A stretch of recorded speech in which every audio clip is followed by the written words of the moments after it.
Bienvenue dans cette vidéo comparative. Nous allons explorer les compléments alimentaires minceurs et les opposer à une approche sans produit, en examinant les avantages et les limites de chaque méthode pour vous aider à y voir plus clair. Le marché mondial des produits minceurs représente des milliards de dollars, avec une offre immense allant des brûle-graisses aux gélules détox. Face à cette profusion, il est légitime de se demander s'il faut réellement utiliser ces produits pour perdre du poids ou s'il est préférable de s'en passer. Cette vidéo vous apporte les éléments factuels pour décider. Dans cette vidéo, nous commencerons par comprendre ce que sont réellement ces produits. Nous analyserons ensuite ce que dit la science, leurs avantages potentiels, leurs limites, ainsi que les fondements de l'approche sans produit, pour conclure sur une synthèse vous aidant à faire votre propre choix. Il existe une grande variété de compléments minceurs vendus sans ordonnance, chacun avec des mécanismes différents. Parmi eux, on retrouve les brûle-graisses, les coupe-faim, les drainants, et les bloqueurs de graisse ou de sucre, tous ayant des objectifs distincts dans la gestion du poids. Comment sont-ils censés agir? Les brûle-graisses utilisent souvent des stimulants pour accroître la dépense énergétique.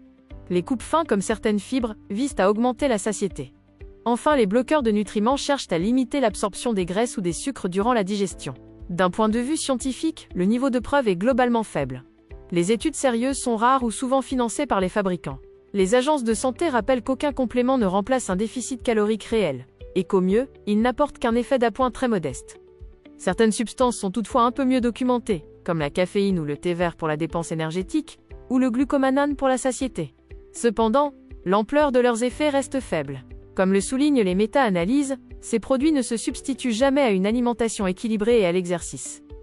En termes d'avantages, les produits peuvent offrir un léger coup de pouce si votre alimentation et votre activité physique sont déjà optimisées. Ils restent toutefois un complément, jamais un substitut à une approche globale de la santé.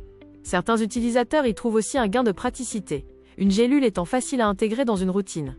Le produit peut également servir d'écadre rituel, rappelant quotidiennement l'objectif de perte de poids. Enfin, il existe un levier psychologique. L'investissement dans un produit peut servir de déclic motivationnel. Cependant, cet effet placebo peut être obtenu par d'autres moyens, sans avoir à supporter le coût ou les risques liés au complément. Parmi les limites majeures, citons l'encadrement réglementaire faible. Aucune preuve d'efficacité n'est requise avant la mise sur le marché. Cela implique des contrôles qualité variables, des allégations parfois non validées, et un discours marketing qui précède souvent les preuves scientifiques. Il faut également considérer les effets secondaires potentiels. Problèmes cardiovasculaires avec les stimulants à forte dose, troubles digestifs ou interactions avec d'autres médicaments, souvent mal documentés sur les étiquettes. Le coût financier est une autre limite importante, surtout pour un effet modeste. De plus, s'appuyer systématiquement sur une solution externe peut retarder la construction d'habitudes durables, qui sont le facteur déterminant pour réussir à long terme.